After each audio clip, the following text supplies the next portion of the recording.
नमस्कार मित्रों, आज मैं एक ऐसे विषय की चर्चा करने वाला हूं जो परंपराएं चल रही हैं, देहातों में देखी जाती हैं, पर शहरों में तो इन चीज़ों को भूल चुके हैं। पर देहातों में आज भी चल रहा है। देहातों में क्या चल रहा है कि आजकल माने ठंड के मौसम में जैसे ही ठंड प्रारंभ हो जाती है, दीपावली के बाद लड्डुओं का चलन बहुत हो जाता है। लड्डू क्या, कहीं लाई के लड्डू, लाई मतलब वो चावल को भून करके फूल जाती है, कुरकुरी सी हो जाती है, उसके लड्डू बनाते हैं गुड़ में। तिल के लड्डू बनाते हैं गुड़ में। कभी कभी चावल को भून करके उसके बना लेते हैं।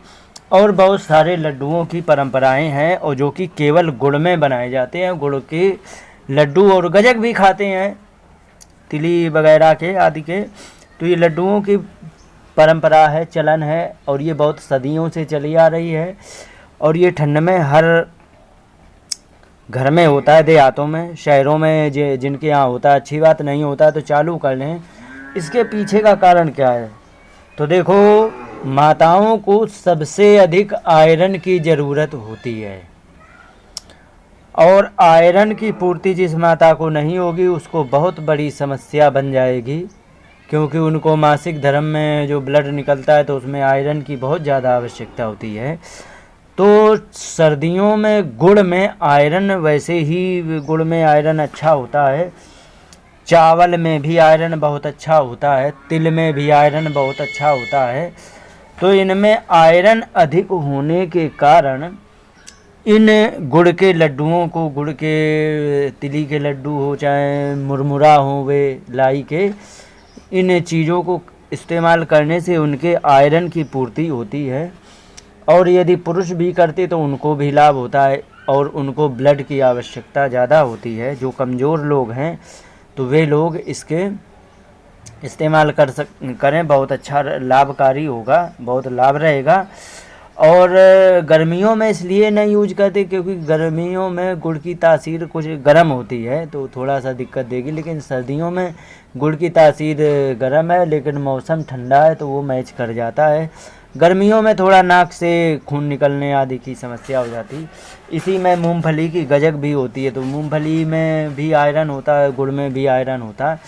तो ध्यान ये रखना है कि खाना है गजक लड्डू कुछ भी खाओ तो वे गुड़ के ही हों। गुड़ बहुत अच्छा लाभकारी है। कुछ लोग क्या है, जैसे रेवड़ी आती है गुड़ की आती है, अब एक चीनी की आती है, लेकिन चीनी की रेवड़ी जो होती है वो आयरन की पूर्ति नहीं करती है बल्कि जुकाम बढ़ाएगी। इसलिए चीनी की रेवड़ी कभी मत खाएं।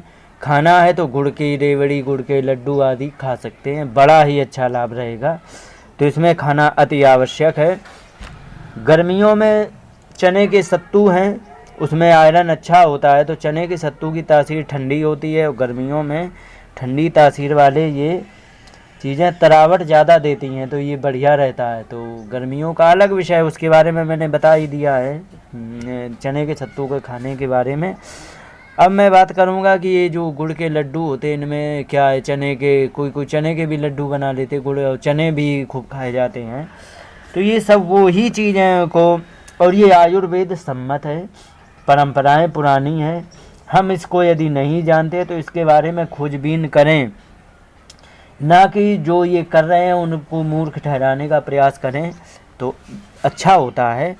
तो इसलिए इसका बहुत बड़ा विज्ञान है। तो सभी माताओं से निवेदन है कि आप गुड़ की बनी हुई चीज़ों को ज़्यादा खाएं, इससे आपको ज़्यादा अच्छा लाभ रहेगा, क्योंकि इससे लाभ होने से आपको आयरन की पूर्ति होती रहेगी। और आयरन की पूर्ति होना अति आवश्यक होता है, क्योंकि आयरन से ही ब्लड बनता है। तो आयरन की पूर्ति हेतु ये गुड़ के लड्डू, मूंगफली के गजक, तिल की गजक, रेवड़ी, और ये चावल के लड्डू और वो मुरमुरा जो होते हैं, ये इनको भरपूर उपयोग करें, बहुत अच्छा लाभ रहेगा। और अच्छे लाभ के साथ साथ सेहत के लिए भी अच्छा लाभकारी है, और स्वाद में तो बहुत अच्छे होते ही हैं। तो इसका इस्तेमाल भरपूर करें। सुबह जितना हो सके बहुत अच्छा रहेगा।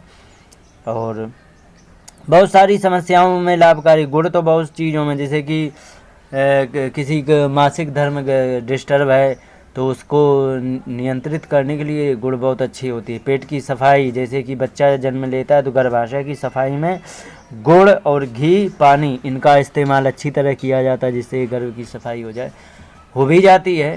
तो गुड़ बहुत अच्छा रहता है, क्या खासकर पेट की सफाई के लिए, गर्भ की सफाई, मासिक धर्म को मेंटेन करने के लिए। और यदि किसी का गर्भ खंडित हो जाता है तो उसको बहुत अच्छी तरह से सफाई करने के काम आता है।